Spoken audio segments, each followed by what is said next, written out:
A special thank you to all of my Patreon supporters. If you'd like to help me continue making content, there will be a link in the description down below. Hey everyone, hello, last I checked 122 of you. That probably isn't the biggest number to anyone in the grand scheme of things, but it's a lot to me, seeing as I started with 3 of you. And it's been cool to see how much one video taking off could bring people to my art. But yeah, I've been trying to really think out different things that I could talk about on here because I've found out that I really do love telling stories, but I didn't want to get on here and throw all of my huge, biggest life experiences at you all at once and then taper off with small stories. So I took a while to really brainstorm on it. And I finally thought of a recent experience that I think is kind of funny. It's funny in the not funny kind of way. Funny particularly in the being harassed by an employee at a bookstore kind of way, as you can probably tell from the title of the video. Yeah, where do I even start?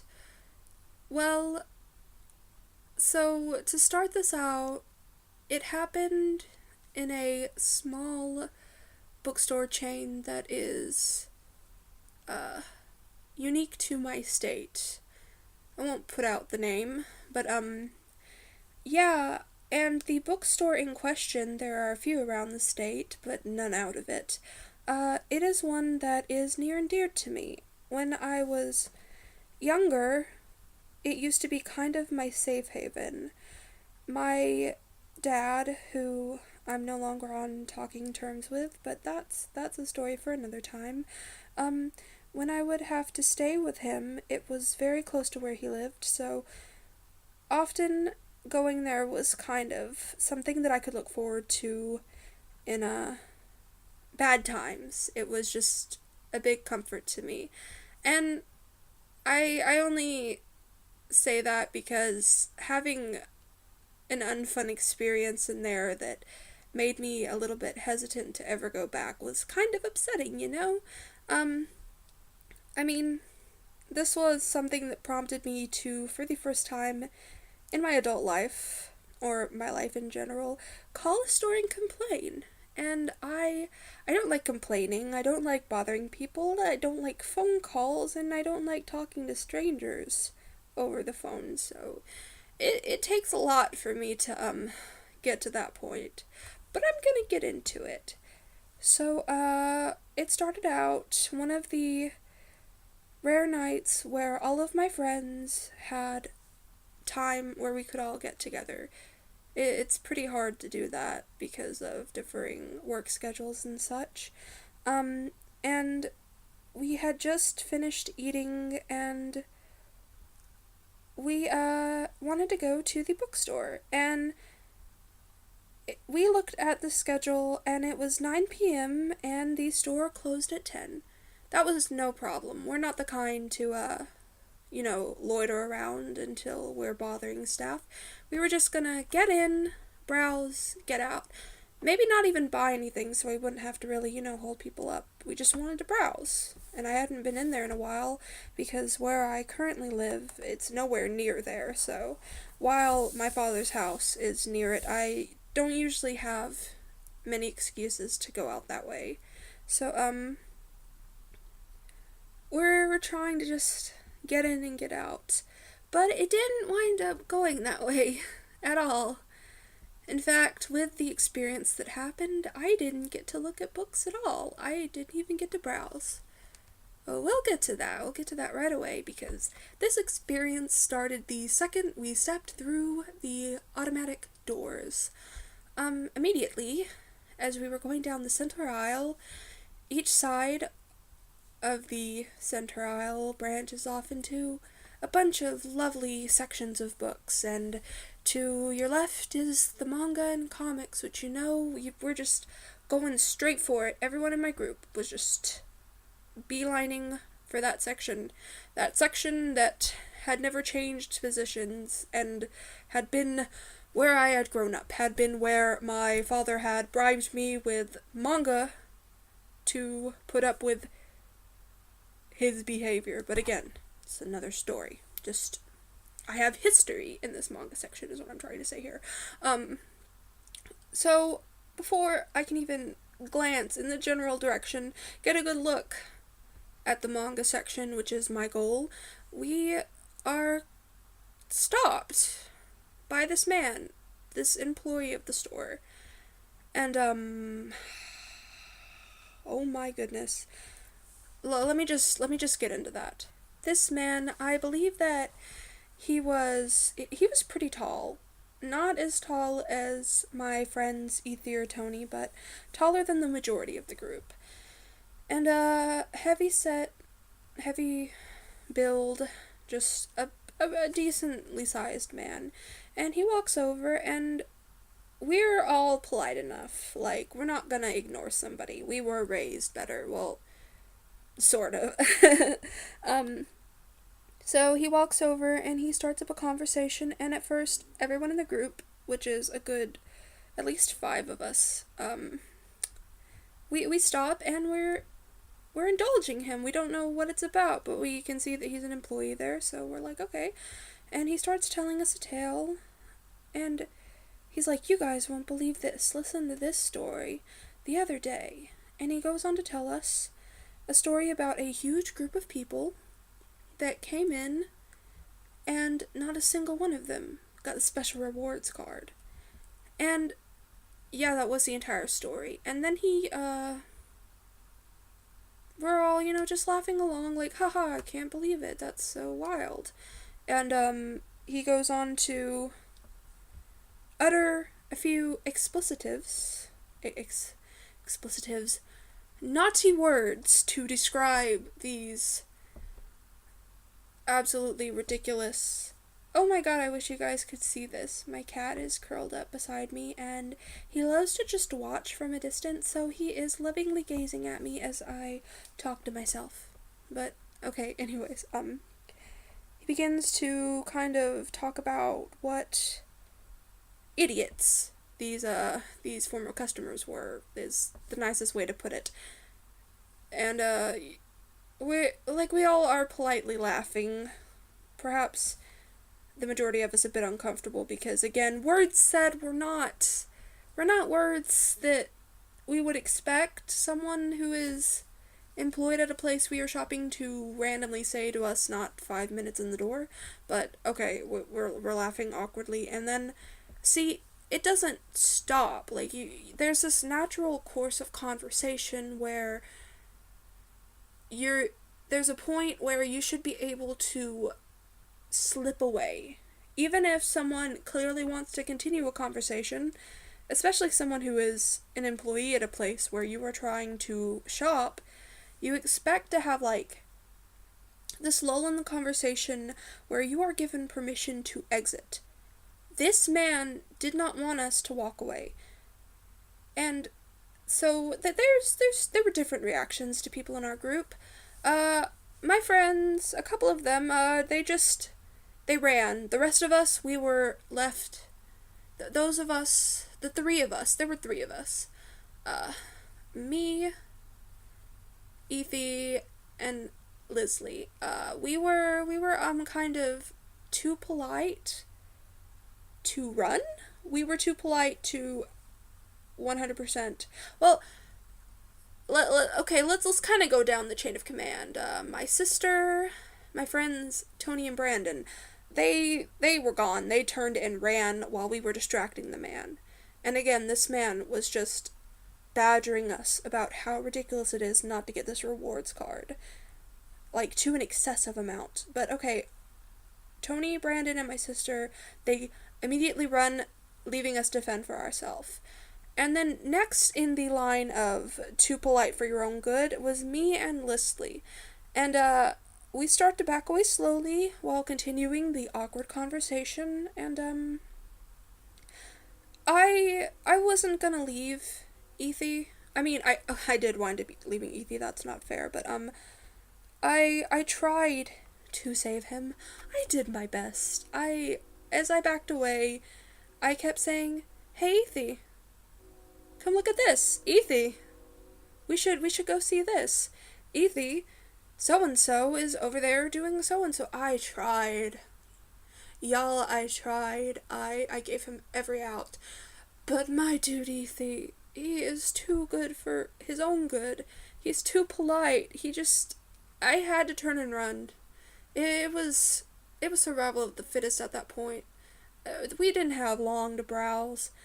In fact, the thing that gets me about the situation is that I don't know how he expected us to get a rewards card if he wouldn't let us shop, and we only had a short amount of time to shop. But okay, that's listen, that's just one part of it. So yeah, okay, here's the thing. If it had just been someone who clearly didn't understand social cues and just an awkward conversation gone on too long by someone who desperately wanted to fill a quota for, you know, membership cards, I wouldn't have called. I'm not that kind of person. I'm not socially anxious to the point where I'm afraid to complain. Over the phone is different, but, phones are just terrifying, but while I'm not the kind to be afraid to talk to waiters, I'm the kind that is scared of inconveniencing people, so that if the restaurant's busy and my order's wrong, I'll just deal with it because I don't want someone stressed. I'm that level. Like, you get what I mean. And I've worked very hard to be to that level versus would never bother waiters ever, no matter how bad the service is. That used to be me. That is a tangent. What I'm trying to say is that I would have not complained on someone over just what had happened thus far. Where it really began to escalate into extremely inappropriate territory is, so I go over to the group. They're all gathered in the section, and, we kind of laugh about it. I'm still feeling bad because I left Ethy. Like, he's back there. They've moved positions. They are farther away from the group than they were before. He is completely in the lion's den, and I don't know how to save him because I can't be rude. Again, I'm not afraid to talk to people, but I'm afraid to be mean to people. So I'm that level of socially anxious. I can't stand up for myself. For friends, I can muster it up, but I can't be directly confrontational. So, okay, it's just kind of fine for a while, as fine as it can be. Obviously, it's already annoying because, we have limited time together. This was one of the rare nights we could all get together, and this man has stolen Ethy from us. He's stolen him. He's gone. He's not with us anymore. I made it sound like he was dead. He's not in the group anymore. We can't browse together because the store's closing soon, and he's got my man Ethy. But okay. Anyway, so that's already bad, but then we hear, someone calling. And they are calling for Leslie. Now, to clarify at this point, Leslie and I had kind of broken away from the group again and were sort of venturing more towards the area, so we were in line of sight. But we were just trying to look at trinkets. Though, at the same time, I was also kind of trying to rescue my friend without running straight into the, lion's den, as I said before. Let's keep up the analogies. So, we hear this man calling Leslie by name, calling her over. And, Leslie has social anxiety, a lot like I do, but I think she probably has a little bit worse than me sometimes. Like, it's different levels, but all I mean to say is that she did not like this. She did not like this happening. But Dalton's kind of Oh, excuse me. Not that he would care that his real name's out, but Ethy. I call him Ethy on here. Ethy is calling Leslie over too, like, hey, come over here. And we're like, okay, what the heck? Like, he's enlisted Ethy. He has Ethy out here doing his bidding. But we wander over, I follow her because, well, first of all, I'm a Libra. I want to see the confrontation and diffuse it. I can't leave drama alone. Spill the tea, perhaps. I couldn't sit back and not hear whatever tomfoolery this dude was about to get up to. And also, too, Leslie looked terrified. She did not want to talk to him, and I was like, I'm not leaving my friend there like that. I left Ethy, but I'm not leaving Leslie. So we wander over, and he's like, hey, I heard you like Harry Potter. Leslie is a huge Harry Potter fan. Absolutely in love with Harry Potter. So he says, hey, I heard you love Harry Potter, so I've got a deal for you. And he pulls out this stack of Harry Potter decor. They were obviously like these kinds of they were obviously meant to be hung up around Books A Million to promote J.K. Rowling and other such things related to her.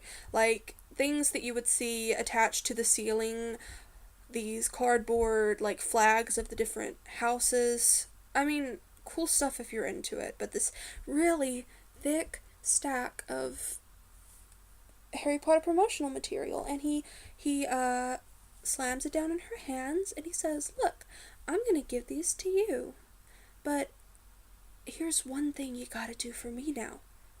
And have y'all guessed it? Get a membership at this bookstore that you live nowhere near, and the fee is only like $13, honey. Look, you can take these, but you have to do something for me now, and that something is get a membership at the store. And that's where it's just I draw the fucking line. Like, you are bribing a customer. She didn't even have the money. Like, if she had $13, her and Brandon were, they didn't have a lot of spare money. If she had $13, it would be going to the books that you would not actually let her look at because you were distracting her with this. But okay, so Leslie is, as we walk away, actually, okay, one thing I did I wasn't directly confrontational because, again, I'm a Libra and I'm sorry if you don't believe in astrology, just let me have this, okay? Let me have this. I can't directly tell someone off, but I can be, let me just tell you what I said. I said loudly as he handed her that, I said, Leslie, is that something you can afford? Is that even something that would be good for you to get?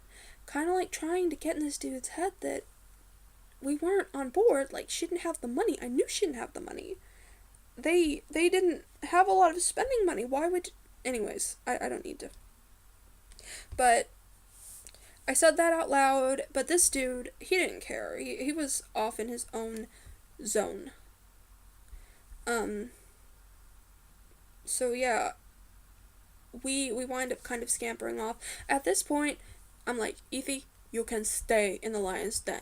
You have betrayed us. You have turned on our group. You have solicited Leslie. If you're listening to this, Ethy, I'm joking. You know I'm joking. I love you. Your social anxiety got the best of you when you were trying to, like, diffuse the situation, but I left you. You were gone. Like, you can stay.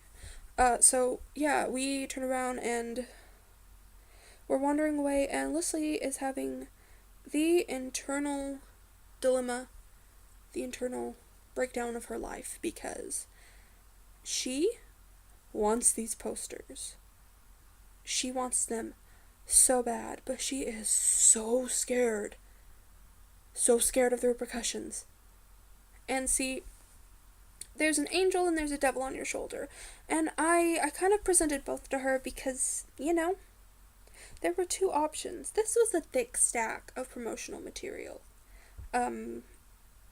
You could take a couple, shove them up your shirt, and pretend you didn't take them. That's not stealing. He tried to bribe her with them. Listen, Listen, he wasn't even supposed to be giving those out, so don't. But either that, or you can just put them down and be done with this. And, she continued to walk around looking like she was, I don't know how to describe it. She was walking with this stack of Harry Potter, like, a foot thick of Harry Potter material, looking so lost. There was a look in her eye that was just, she was lost. She didn't know what to do. So eventually, after a while of this, being the wonderful friend I am, I plucked them out of her hands and tossed them on a display.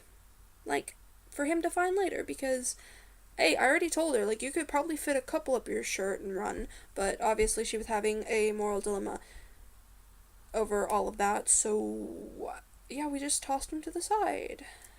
Yeah, she regretted that later, but decisions. But, anyways, obviously, none of us got a membership.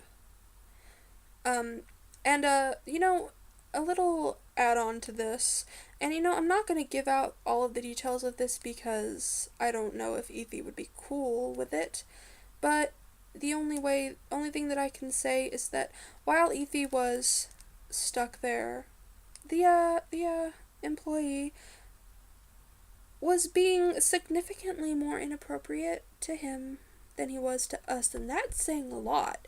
Like, he one-on-one creeped on my pal, and I'm not going any deeper than that because I haven't really asked if I'm allowed to tell. But okay, anyways, so yeah, okay, the part that I wanted to end this on. Yeah, I called and complained, and it was terrifying. I sat for like, goodness gracious, God, I sat on the back porch. I had like an entire moment with it because I'd never done this. I didn't want to be, first of all, I didn't want it to be awkward. I didn't want me to call and then chicken out and be like, never mind, and hang up on them. I didn't want to do that. But there was also this fear in me that, again, this was an important store to me. It still is. I haven't been there since. If I see the dude, I'm just running. Like, I'm running to the mall. What's he gonna do? Can't kick me out. I don't think he'd remember me. It seems like he kind of did this to everyone who came in. So I called and I complained, and yeah, nothing really magical happened there. I just informed them the time that it happened last night, the physical description of the employee who did it, and everything that he did. That he tried to bribe us with promotional material, that he was incredibly uncomfortable with my friend Ethy, and all the other stuff, and that we were unable to shop. I literally didn't get to look at stuff because I was too busy defending my friends from an employee of the store, which just, yeah. So, that's pretty much the end of it. I don't know if anything ever came of that. The woman on the other end sounded a little bit like probably nothing was done. I think maybe he might have been a manager, so if anything, perhaps she was not sure what to do about it. But either way, my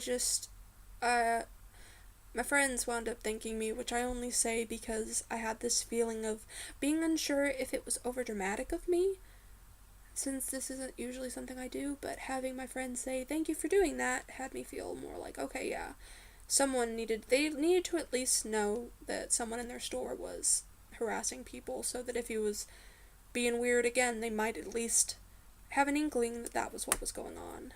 And, yeah, so that is my story time. Okay, yeah, like, I have a lot of other story times that I really want to work on. To kind of list them out, I want to eventually do some stories on my father. I've mentioned him a few times here, only because it deals a lot with mental health subjects that are important to me, and I think that, stories of abuse like that are important to get out, and having 2 years no contact, I'm at a point in my life where I think that I wouldn't be afraid to talk about all of the things that happened with him, but I need to get to a point where I feel totally comfortable actually talking about it out loud, though I have talked about him on my Twitter before. I also have a lot of stories of dealing with homophobia growing up in a Bible Belt. I've been considering doing a series on that, like stories from the Bible Belt. It sounds kind of like Strange Eon's stories from Catholic school. Maybe I'll think of a better name, but I have many weird stories about growing up gay in the Bible Belt that I could probably talk about. My throat is so hoarse, but I'm gonna get the rest of this out. I've worked too hard. But yeah, I don't know, I didn't want to throw out all of my best stories without, being properly ready to give them the attention they deserve. And because the last one that I did about the burglar, I felt like it was kind of rushed, which, I mean, it's out, and I'm glad it's out. I probably wouldn't redo it, but I wanted to properly give these time because I found that I enjoy telling stories. So I hope that you enjoy listening to them, and I'm going to be working on a fun illustration that will be on in the background. I've heard people talk a lot about how with art YouTubers, the art in the background is kind of just something to glance at while listening, and that's totally respectable, but I really want to work on something that's fun, that I am passionate about, and that I like the result of, so that maybe if you are here for art, you can get something out of that too. And speaking of, I'll be doing more art-related videos where I talk about art in the future. I can already kind of tell, even from the small amount of time and views that I have here, that people gravitate more towards story times, but that's okay. Some of it's just for me too, But yeah, I hope that you're all having a great new year. I say a month in, but still, there's the rest of the year to go. I wanted to work on the illustration in this because due to depression and outside circumstances, I haven't really done a full illustration that I'm happy with so far this year, and I want to have something to show off at the end of the year for January, so hey, whatever's in this video will be that. But okay, yeah, thank you for listening, and I will see you next time. Oh my god, this is 27 minutes long. Huh.